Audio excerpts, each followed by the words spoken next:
अस्सलाम वालेकुम, मैं हूं इकरा हारिस और आप देख रहे हैं डायलॉग। तो हुकूमत साजी का अमल अब मुकम्मल होने को है। तमाम शराइत तय पा गई हैं, पावर शेयरिंग फार्मूला तय पा गया है और अब कुछ ही दिनों की बात है कि हम देख सकेंगे कि हमारे वजीर आजम कौन होंगे और सदर कौन होंगे। आज कराची में मुबैना धांधली के खिलाफ एहतजाज हुआ तो पुलिस ने लाठी चार्ज किया और आंसू गैस के गोले भी बरसाए और ये एहतजाज हो रहा था मुबैना धांधली के खिलाफ। क्या ही अच्छा होता कि इन्हें एहतजाज करने का मौका फराहम किया जाता और एहतजाज करने दिया जाता, या फिर ये एहतजाज करने वाले उन इदारों का जाके रुख करते, इलेक्शन कमीशन का रुख करते या अदालतों का रुख करते जहां से इन्हें इंसाफ मिलता। लेकिन ऐसा कुछ नहीं हुआ। इस पर भी हम बात करेंगे कि आखिर क्यों इलेक्शन कमीशन खामोश है, क्यों कोई वाज़े मौक़िफ़ नहीं अपनाया जा रहा।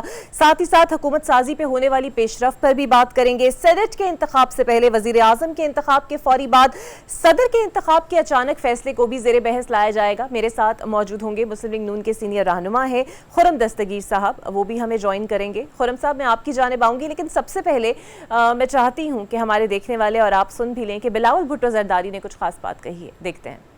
पीटीआई की बात है, सुन्नी इत्तेहाद काउंसिल की बात है, वो तो मैं समझता हूँ अब इनको भी अपने कारकुन से सच कहना चाहिए कि इनके पास वो नंबर्स नहीं हैं कि वो हुकूमत बनाएं। और इस वक्त अगर शहबाज शरीफ साहब वज़ीर आज़म बनने जा रहा है, शहबाज शरीफ साहब ज़रूर हमें भी शुक्रिया कहेगा मगर पीटीआई को भी शुक्रिया कहेगा, इसलिए कि पीटीआई अक्सरियत नहीं तो ये ज़्यादा नंबर्स उनके पास होने के बावजूद इन्होंने तो कोशिश ही नहीं की कि शहबाज शरीफ साहब का रास्ता रोके और अपना उम्मीदवार को मुंतखब करवाए।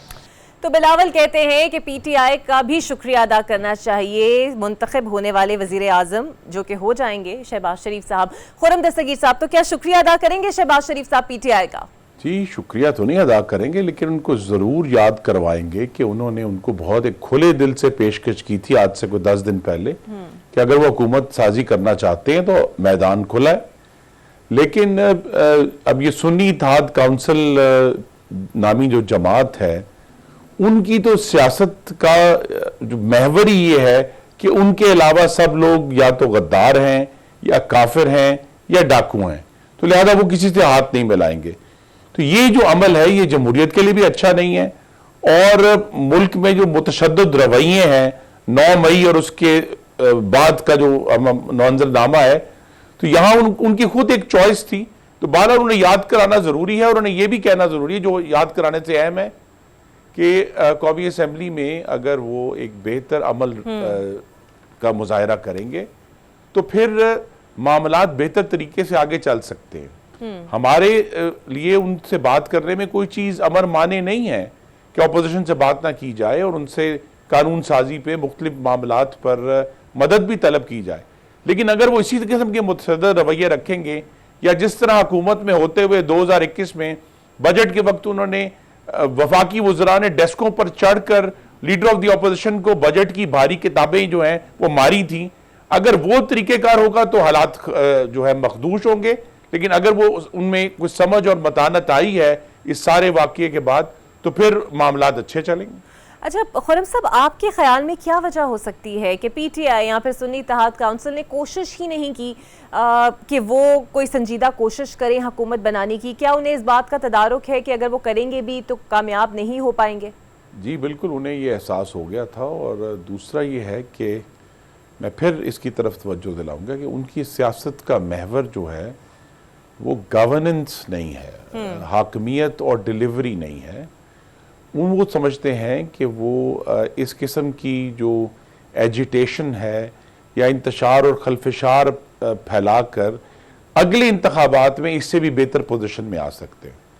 तो लिहाजा ये जो इंतशार है और खलफशार है जिसको हम तारीख में फाशिज्म के नाम से जानते हैं और समझते हैं, वो उस रास्ते पर अमल पैरा है। अच्छा खुर्रम साहब, धांधली का शोर से थम नहीं रहा। आप भी गुजरांवाला से हार गए जहां आपके और आपके वालिद तकरीबन 6 मरतबा इलेक्शन जीत चुके हैं। क्या आपको भी इंतखाबी नतायज से धांधली की शिकायत है? आपको भी लगता है या आप भी कोई इदारे का दरवाजा जाके खटखटाएंगे?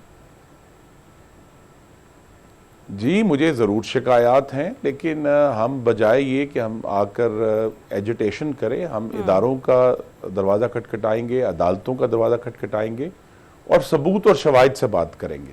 क्योंकि ये जो सुन्नी इत्तेहाद काउंसिल है, इसकी तारीख में 126 दिन का धरना भी है, जो उस वक्त 2013 के इलेक्शन के बारे में किया गया था।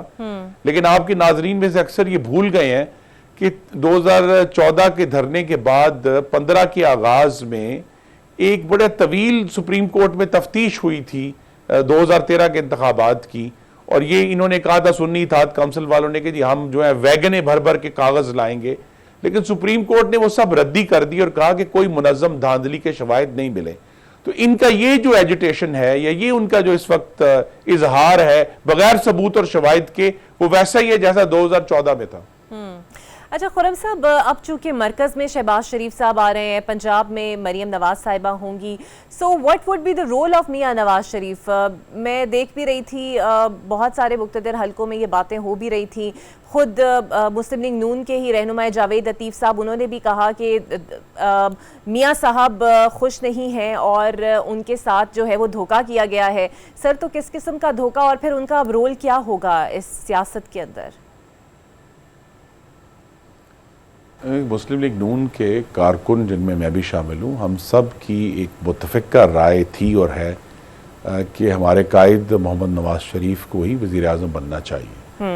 लेकिन उन्होंने एक फ़ैसला किया है जिसका हम एहतराम करते हैं, और वजूहात तो वही जब भी कभी मीडिया से बात करेंगे तो वो बताएंगे, लेकिन उनकी जो निगरानी है और उनकी जो मुशावरत है वो शहबाज शरीफ साहब को भी और मरियम नवाज को, दोनों को मुस्तकिल तौर पर हासिल रहेगी।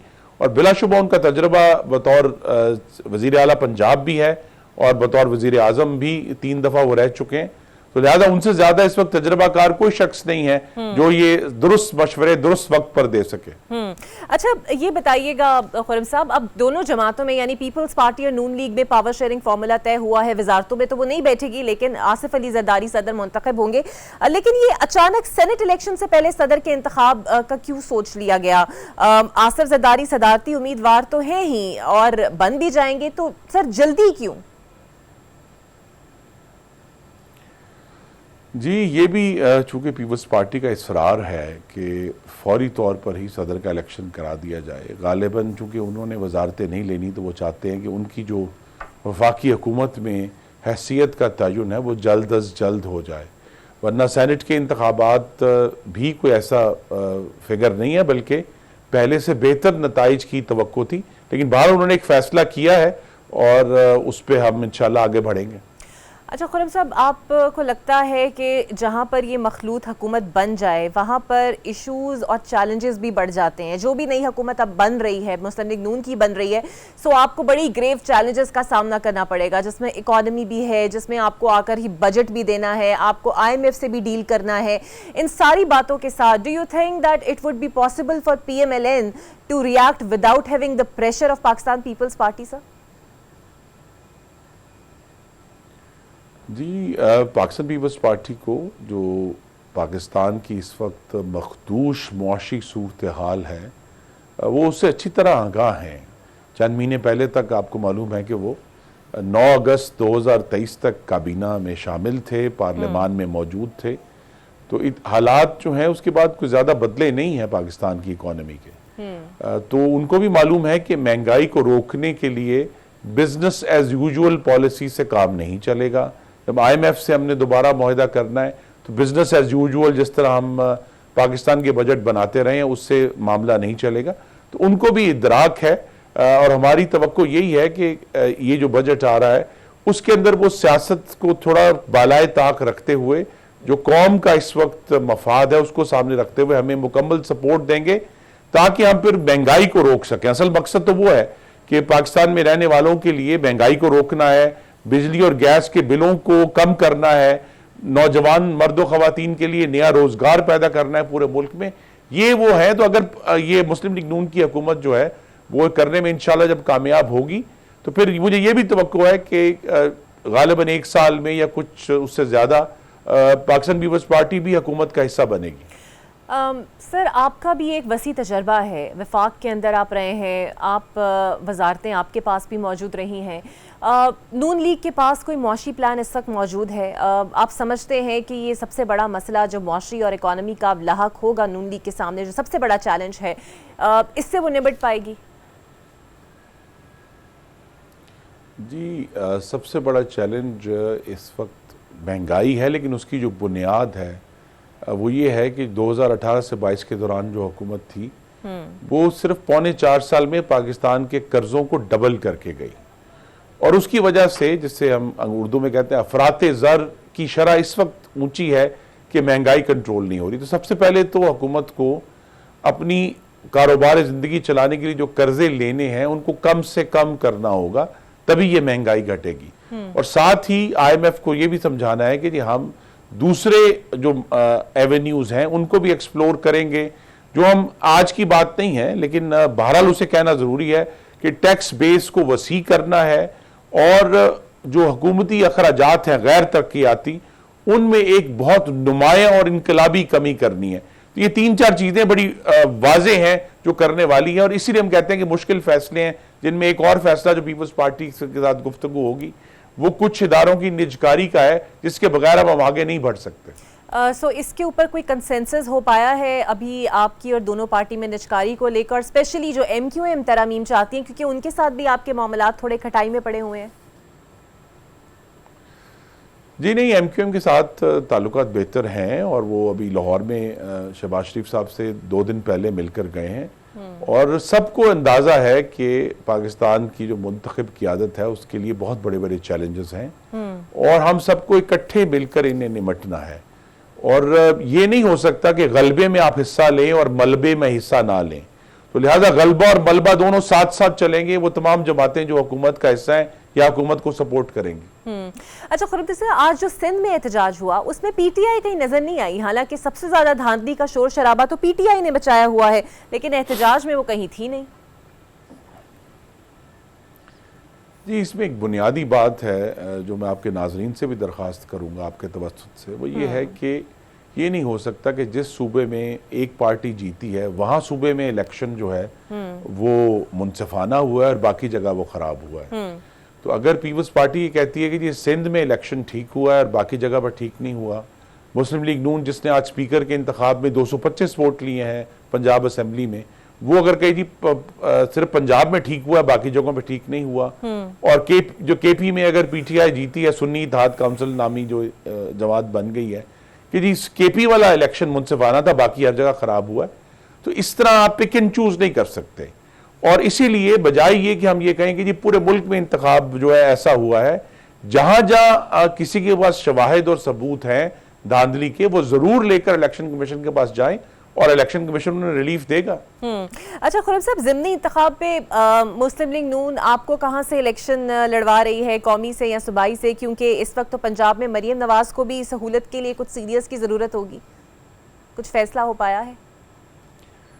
जी, ये फैसला तो कायदीन कराम ने ही करना है। बहरहाल हम हाजिर हैं, हमारी पार्टी के साथ एक तवील और दहाइयों से एक कंट्रीब्यूशन है, और अल्लाह ताला ने वफाक में बहुत हमें ये एक तजर्बा भी दिया है, वजारत तजारत का, दिफा का, खारजा उमूर का, तवानाई का। तो लिहाजा वो सारा तजर्बा जो है वो कायदीन के सामने है, जहाँ वो बेहतर समझेंगे वहाँ इस्तेमाल करेंगे।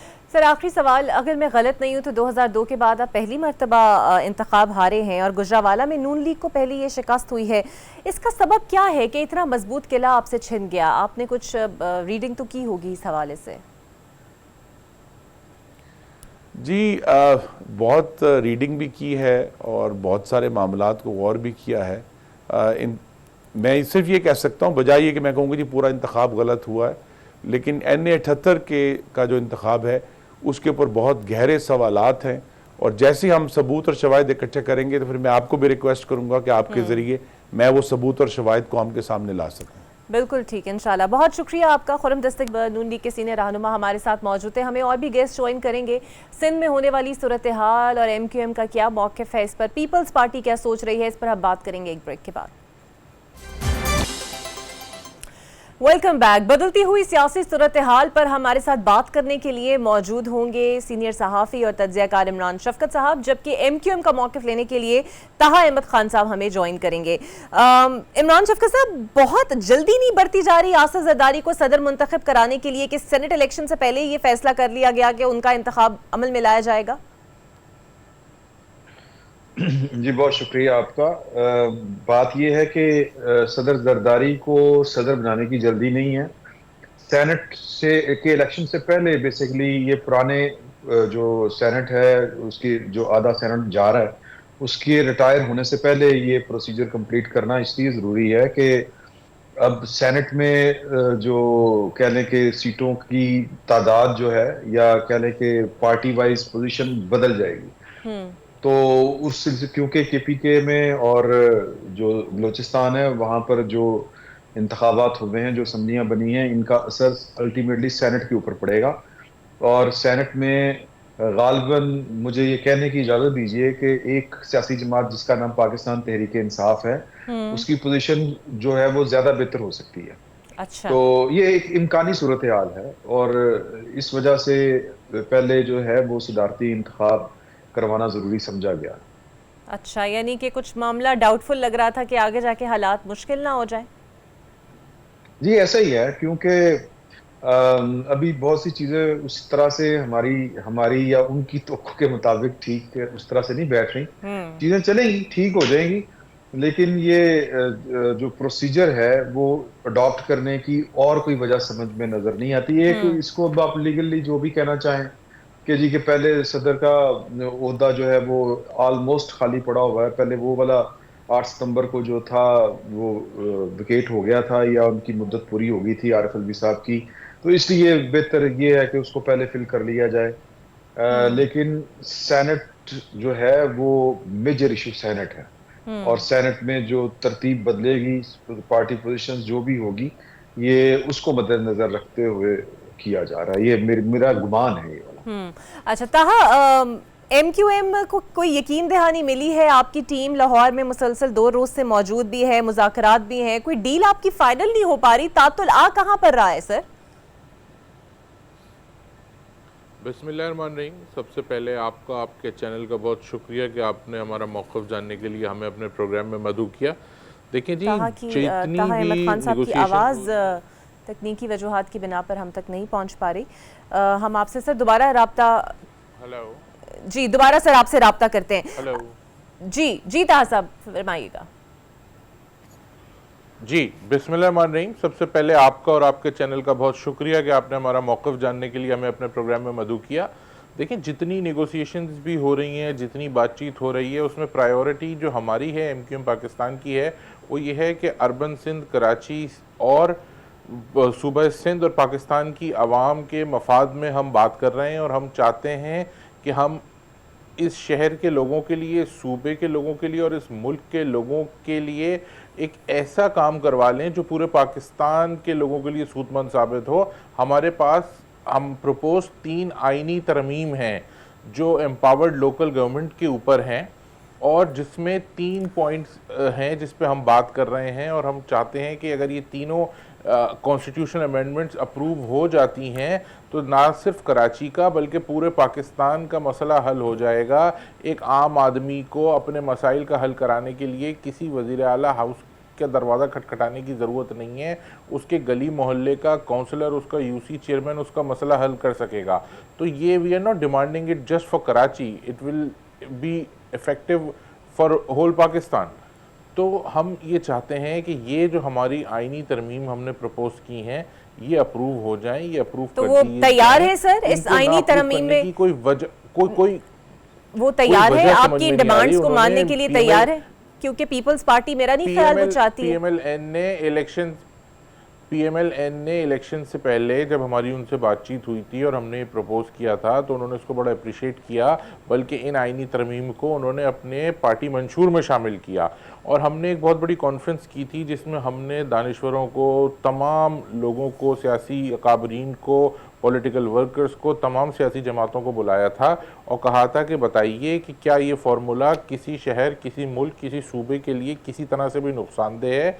It's all about devolution of power.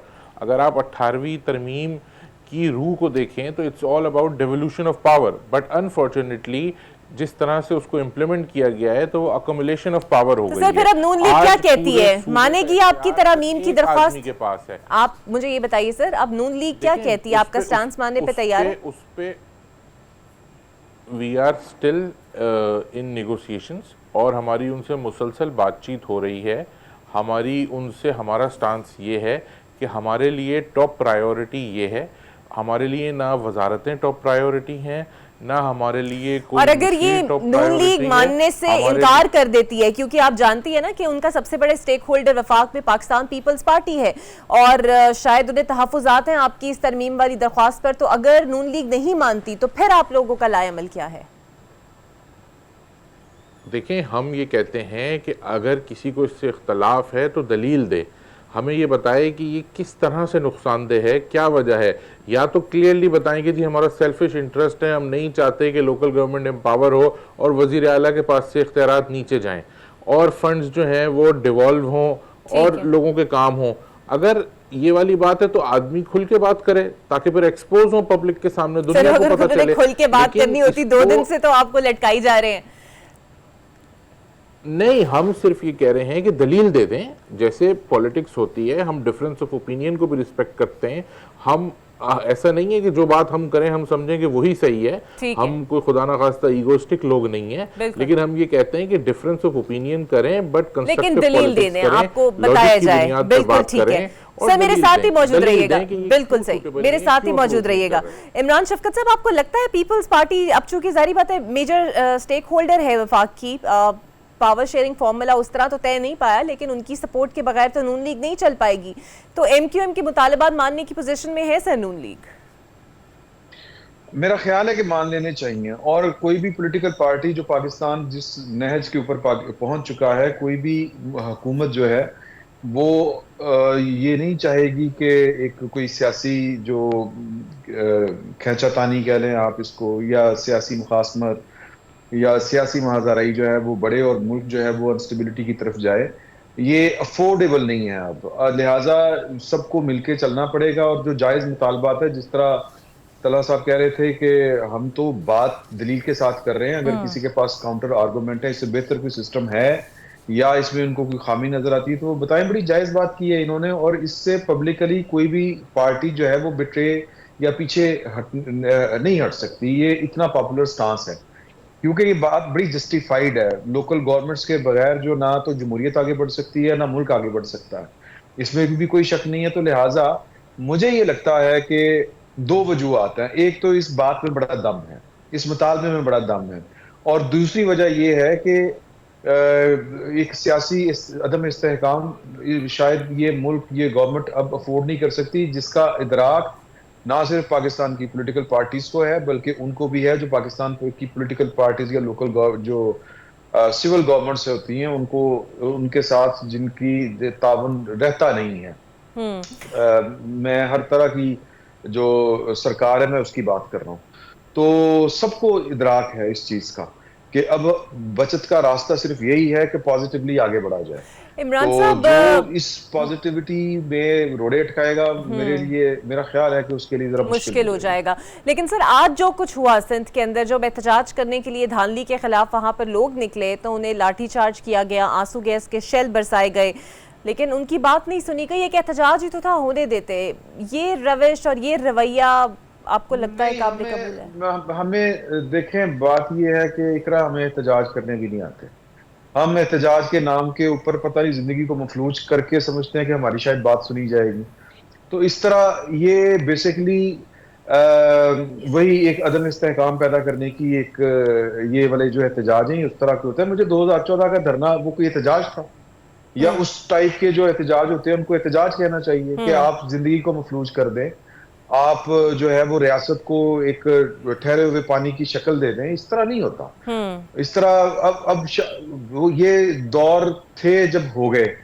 अब मुझे लगता है कि अगले 5 साल जो हैं वो इस तरह की सियासत भी नहीं होगी पाकिस्तान में, जिसके जो जायज़ मुतालबात हैं, तामीरी जो चीज़ें होंगी वो मुतालबात भी तस्लीम किए जाएंगे और आगे भी बढ़ा जाएगा। इसकी वजह ये नहीं कि सबकी नीयतें बहुत अच्छी हो गई हैं, इसकी वजह यह है कि सबको इदराक हो गया है, अवाम में भी कि थोड़ा अब शऊर इस आ तरह गया है। काम चलेगा नहीं। बिल्कुल सही। इस पर मजीद हम बात करेंगे, ये पालेंगे कैसे। हमारे साथ MQM के रहनुमा भी मौजूद है, इमरान शफकत साहब भी मौजूद है। एक ब्रेक लेते हैं, ब्रेक के बाद मिलते हैं आपसे।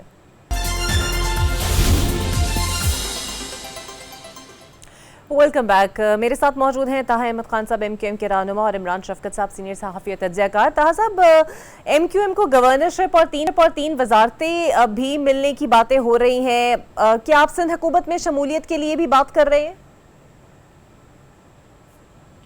देखें, इस हवाले से हमारी जो लीडरशिप है, जिसमें डॉक्टर खालिद मकबूल सिद्दीकी हमारे कन्वीनर हैं और हमारे सीनियर डिप्टी कन्वीनर्स हैं, अरकान राब्ता कमेटी हैं, ये लोग डिसाइड करेंगे। बस इस बात का यकीन रखना चाहिए आवाम को और आप लोगों को भी, हमारे जितने लोग हैं इस मुल्क में, शहर में, सूबे में रहने वाले, कि हमारा जो भी फैसला होगा वो इस शहर, सूबे और मुल्क की फलाह बहबूद के लिए होगा। हमारा कोई भी, हमने इलेक्शन से पहले जो बात की थी, हम आज भी उसी बात पे हैं कि हमारा कोई भी फैसला किसी ज़ाती मफाद के वजह से नहीं होगा। हमारा जो भी फैसला होगा वो कलेक्टिव फ़ायदे के लिए होगा। इस शहर का फ़ायदा होना चाहिए, इस सूबे का फ़ायदा होना चाहिए, इस मुल्क का फ़ायदा होना चाहिए। ये बात इस वक्त कबल इस वक्त है कहना कि हम सिंध में हुकूमत में होंगे या अपोजिशन में होंगे, लेकिन हम ये ज़रूर समझते हैं कि अगर हम अपोजिशन भी करेंगे तो उसमें बहस बराए बहस नहीं होगी, कंस्ट्रक्टिव अपोजिशन होगी, फ्रेंडली अपोजिशन होगी। ये मुल्क जो है इस कंस्ट्रक्टिव अपोजिशन होगी। फ्रेंडली अपोजिशन की बात मैंने नहीं की। सही को सही कहेंगे, गलत को गलत कहेंगे। ऐसा नहीं है कि अगर अपोजिशन में हैं तो हम सही बात को भी किसी की गलत कहें, अगर हम कोalition में जाएंगे तब भी गलत को गलत कहेंगे। देखें, ये मुल्क इस वक्त किसी भी बुरहान को बर्दाश्त करने की पोजीशन में नहीं है। हम सबको स्टेबिलिटी चाहिए, हम सबको मिल के पाकिस्तान को इकोनॉमिक क्राइसिस से निकालना है। इस वक्त अनएम्प्लॉयमेंट एक बहुत बड़ा मसला है, इस वक्त इकोनॉमिक क्राइसिस है पाकिस्तान में। तमाम सियासी जमातों को कम से कम इकोनॉमिक पॉलिसी पर सर जोड़ के बैठने की ज़रूरत है और तमाम पॉलिटिकल पार्टीज़ को, तमाम दानिश्वरों को इस बात पे बैठ के सीरियस डिस्कशन, डिबेट करने की ज़रूरत है कि कैसे इस मुल्क के मसाइल को हल करें। हम अपने प्रपोजल्स दे चुके हैं, हम चाहते हैं कि इस बात को सीरियसली लिया जाए, इस बात को समझा जाए और अगेन अगर कोई काउंटर आर्ग्यूमेंट है तो वो जरूर दिया जाए। बिल्कुल सही। अच्छा इमरान शफकत साहब, 5 साल की सर आपने हुकूमत की बात की कि इस तरह नहीं चलेगी, इस तरह की किस तरह चलेगी? क्योंकि मखलूत हुकूमत है, मुस्लिम लीग नून पर प्रेशर भी होगा, पीपल्स पार्टी अगर उनके साथ वजारतें शेयर नहीं कर रही तो फैसले तो सर शेयर करेगी और करवाएगी भी। तो कमजोर हुकूमत आपको लग रही है ये, और कितना अरसा चल पाएगी? देखें इकरा, 2008 से ऑनवर्ड पाकिस्तान में हर पॉलिटिकल पार्टी किसी ना किसी तरीके से, किसी ना किसी हैसियत में मुसलसल हुकूमत में है। और ना सिर्फ पॉलिटिकल पार्टीज मुसलसल हुकूमत में हैं किसी ना किसी शक्ल में, बल्कि पाकिस्तान के जो इदारे हैं वो किसी ना किसी शक्ल में सेम पेज के ऊपर काफी अरसा रहे हैं जी। इन सब के बावजूद पाकिस्तान का ये हाल है कि हमें अभी समझ नहीं आ रही कि आगे बढ़ने का रास्ता कौन सा है। तो आगे बढ़ने का जो रास्ता है वो सबको पता है कि वो रास्ता कौन सा है। हमें बुनियादी जो रिफॉर्म्स करने पड़ेंगे, स्ट्रक्चरल रिफॉर्म्स करने पड़ेंगे, तब जाके बात कुछ बनेगी, मुल्क आगे चलेगा। तो मैं जो 5 साल की बात आपसे करता हूं वो इसलिए करता हूं कि ये 5 साल बड़ी चीजें स्मूथ चलानी पड़ेंगी और चलनी भी चाहिए, मजबूरी है। बल्कि अच्छा, बिजनेस एज यूजुअल अब चल नहीं सकता कि एक रवायती अपोजिशन हो, एक रवायती हुकूमत हो। जिसको ये बात समझ में नहीं आएगी उसके लिए परेशानी है। और इसके लिए दोनों पार्टीज के लिए समझना भी बड़ा जरूरी है कि ये इसको चलना चाहिए। इमरान साहब मेरे साथ ही रहिएगा सर, मुझे जरा मौका दीजिएगा। मामला तो उस तरह के रहे नहीं है, मामला तो उस तरह के हैं नहीं। बिल्कुल ठीक है सर। अब सबको इकट्ठे बैठ के जिसको कहते हैं ना बड़े फंडामेंटल चेंजेस, जिन वजूहात की बिना के ऊपर पाकिस्तान आगे नहीं बढ़ रहा, चीजें जो हैं वो प्रोडक्टिव नहीं है, वो सोचनी पड़ेंगी। इमरान साहब मुझे जरा इजाजत दीजिएगा, कतई कलामी की माजरत चाहती हूँ। निसार खोड़ो साहब ने हमें ज्वाइन किया है सर, पाकिस्तान पीपल्स पार्टी के सीनियर रहनुमा भी हैं। निसार साहब आपके वक्त का शुक्रिया। सिंध में धांधली के इल्जामात और इस पर बढ़ता एहतजाज, पीपल्स पार्टी की जीत पर सर सवालिया निशान लग रहे हैं सिंध में? मुझे ये नहीं बता रहे हैं कि भी एहतजाज है किसके लिए। इलेक्शन तो हुई निगरान हुकूमत की सुपरवाइजरी में, इलेक्शन कमीशन ने अपने इलेक्शन मुनक्कद करवाए, तो ये एहतजाज निगरान हुकूमत के लिए है या किसी और पार्टी के लिए है? यहाँ आज सारी हलफ बर्दारी में सारी पार्टियां आई, वो सुन्नी इत्तेहाद वाले भी आए, एमक्यूएम भी आई, पीपुल्स पार्टी भी आई, सिर्फ 2 मेंबरान नहीं आए। वो मेंबरान ताल्लुक रखते थे फंक्शनल से, बाकी सारे आए। जिनको कोई पीटीआई को अगर एतराज है तो वो भी आज आ गए हलफ बर्दारी में। पंजाब में भी चले गए, केपी में भी चले जाएंगे, बलूचिस्तान में भी बनाया जा रहा है इजलास, वहां भी चले जाएंगे। मुझे समझ में ये नहीं आता कि एहतजाज है किस बात पर। हम फॉर्म 45 की बात कर रहे हैं, हमारे पास है सारे फॉर्म 45 और हमारी रिजल्ट को किसी ने चैलेंज भी नहीं किया। हमारी रिजल्ट को किसी ने इलेक्शन कमीशन में या ट्रिब्यूनल में चैलेंज भी नहीं किया, तो फिर ये एहतजाज किस चीज का है? अच्छा निसार खोड़ा साहब, चूंकि आप इंटीरियर सिंध से खासा वाकिफ है सर, JUIFA की अंदरूनी सिंध पर कुछ सीटों पर दावा है जिनमें शायद बिलावल भुट्टो साहब की लाड़काना वाली सीट पर भी है। क्या कहेंगे आप इस लाड़काना वाली सीट पर जिस पर JUIFA दावा कर रही है? बिलावल साहब को लगभग 1.5 लाख वोट मिले हैं, उनको 50,000 के करीब मिले हैं। अब इतना बड़ा फर्क को कैसे वो प्रूव करेंगे? और अगर है उनके पास कोई सबूत तो जरूर ले आए सामने। इलेक्शन कमीशन भी बैठी है ना, इलेक्शन ट्रिब्यूनल भी बैठा है। किसने रोका है किसी को इन दरवाजे खटखटाने से, ये दस्तखत देने से? किसने रोका है? कौन कह रहा है कि मत जाओ पर फोरम इस्तेमाल नहीं करो? सिर्फ इल्जाम तराशी करना तो चलता रहता है। ये तो उन्होंने कहना है अपनी फेस सेविंग के लिए। वो क्या कहेंगे? वो क्या कहेंगे कि वाकई हम हार गए थे? जाहिर है उन्होंने यही कहना है कि जी धांधली हुई है हमारे साथ, ये हुआ है वो हुआ है। मैं नहीं समझता इसमें कोई हकीकत है। बिलावल साहब तो खुद चैलेंज कर रहे हैं, आओ साबित करो कि भाई कुछ है तो फिर हम आपको फेस करें। अच्छा निसार साहब, MQM आपको पता है नून लीग के साथ इस टाइम मुज़ाकरात में है और वो चाहती हैं कि वो 3 बुनियादी आईनी तरामीम हो जाएं जिसके अंदर पावर और डिवोल्यूशन है वो नीचे तक आए, तो पीपल्स पार्टी इस तरमीम की हिमायत करती है सर? देखें, मैं आपसे गुजारिश कर रहा हूं कि आईनी तरमीम 2/3 मेजॉरिटी के साथ होती है। किसके पास है 2/3 मेजॉरिटी? आप नून लीग के साथ मरकज में तो मौजूद है ना, सपोर्ट तो कर रहे हैं नून लीग को। देखें, बात सुने, फिर भी 2/3 मेजॉरिटी नहीं बनती। पीपल्स पार्टी PMLN और MQM भी इकट्ठा हो जाए तो भी 2/3 मेजॉरिटी नहीं बनती, और आईन की तरामीम के लिए 2/3 मेजॉरिटी चाहिए। तो फिर ये होगा कैसे? एक इशू जरूर है जो MQM उस पर बोलती रहेगी, लेकिन मैं समझता हूँ कि इसमें वो ताकत नहीं है, किसी पार्टी में ताकत नहीं है 2/3 मेजॉरिटी कर सके। ठीक है, और अपोजिशन अपने तौर पर मुखालफत कर सकती है, कुछ भी कर सकती है। ये अभी मफरूजा है, मैं समझता हूँ इसमें प्रैक्टिकल बात कभी और है। अच्छा सर, आखिरी सवाल, सेनेट इलेक्शन से पहले सदर के इंतखाब का फैसला हुआ है, आसिफ जरदारी सदारती उम्मीदवार हैं और नॉमिनेट हो भी जाएंगे, नून लीग भी आपको सपोर्ट कर रही है, लेकिन इतनी जल्दी क्यों बढ़ती जा रही है? क्या आरिफ अलवी साहब से कोई खतरा लग रहा है हुकूमत को आने वाली को? जनाब अली, आरिफ अलवी साहब अपना टर्म पता नहीं कितने महीने पहले खत्म कर चुके हैं।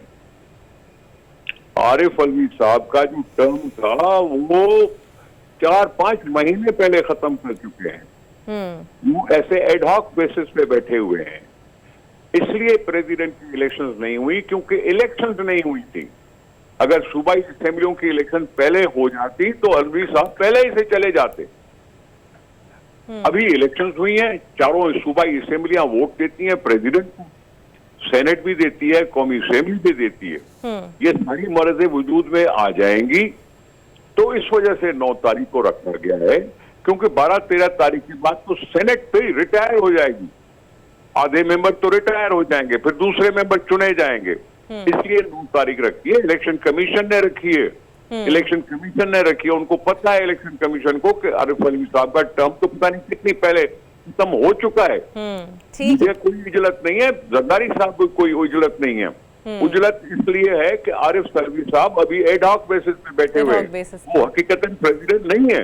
बिल्कुल ठीक है, बहुत शुक्रिया सर आपका पब्लिक से न्यूज़ से बात करना वक्त देने के लिए। ताज साहब, आपने सुना, वो तो कह रहे हैं कि ये एक मफरूज़ा है, 2/3 मेजॉरिटी किसी के पास नहीं है, तो आपकी तरामीम वाली बात तो शायद मफरूज़ों में ही रह जाएगी। अच्छा, वो इत्तेफाक की बात है कि निसार भाई इस वक्त चले गए शो से, वरना मैं ज़रूर एक सवाल अदब के साथ उनके सामने रखता कि देखें, ये तो बिल्कुल एक डिफरेंट बात है कि एक चीज़ होती है कि नहीं होती। 2/3 मेजॉरिटी होना एक अलग बात है, इसमें कोई अपोजिशन की और गवर्नमेंट की बात नहीं है। जो अपोजिशन में भी लोग बैठे हैं उनको भी इस बात को समझना चाहिए कि इससे तो सबका फायदा है। इससे तो लाड़काना में बैठा हुआ एक मेरा भाई या पेशावर में बैठा हुआ मेरा एक भाई, उसके पास भी इख्तियारात उसके डोर स्टेप पे होंगे। सवाल ये करना चाहिए पीपल्स पार्टी वालों से हमें कि देखें, वो छोड़ दें कि होता है कि नहीं होता, principally do you agree with this phenomena और नॉट। वो इस पे कमेंट ही नहीं कर रहे हैं ना, वो तो अभी सिर्फ ये बात कर रहे हैं कि मेजॉरिटी है और पीपल्स पार्टी तो शुरू से ही इसके हवाले से कोई क्लियर मौक़िफ़ दे नहीं सकी। इमरान शफकत साहब, वन लाइनर से जवाब दीजिएगा, नून लीग के पास कोई तगड़ा मुआशी प्लान है जो पाकिस्तान की चैलेंजिंग इकोनॉमी से निपट सके हुकूमत में आने के बाद? अभी तक तो कोई सामने नहीं आया।